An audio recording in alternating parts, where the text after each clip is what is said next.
Yo, what's up? Yobin nga pala mga kaibigan. Din nagbabalik ang inyong lingkod. Yes, umpisa na natin ang ating laban. Shoutout muna sa mga HR user dyan. Gamitin ko muna to. Alam nyo na mga idol. Liliponin natin ng mga kalaban gamit si Iksha. Yun, umpisa na natin. Ito, gold lane muna tayo. At dito nga meron tayong nakatapat mga idol. Bali 2 versus 1 ang nangyari. Ito na nga. Tank nila si Gatot. Microhan muna ang labanan mga idol. Ito. Bali si Hanabi nag-minions muna at ganun din ang aking tirada. Minions lang muna tayo at di natin kaya dalawa to, medyo masakit to pagka ganito nangyari, mapipig tayo. Kaya ang kinuha muna natin damage na item, di muna tayo kumuha ng boots.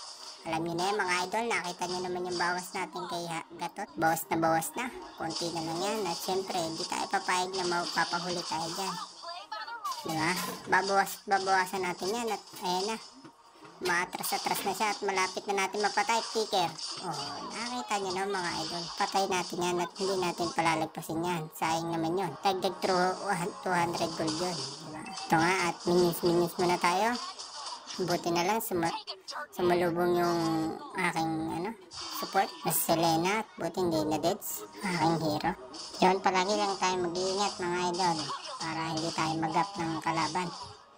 Minions muna tayo at alam natin dadalawin na tayo ng mga kalaban eh.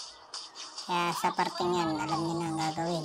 Torlock, Torihag, alam niyo na. Tapos pag magka-clash, salubungin natin para matulungan yung mga kalaban napatayin. Siyempre, kakampi natin tutulungan natin. Alam niyo yung mga idol, di ba? Ayan, oh, kita niyo si Gatot, oh, di ba?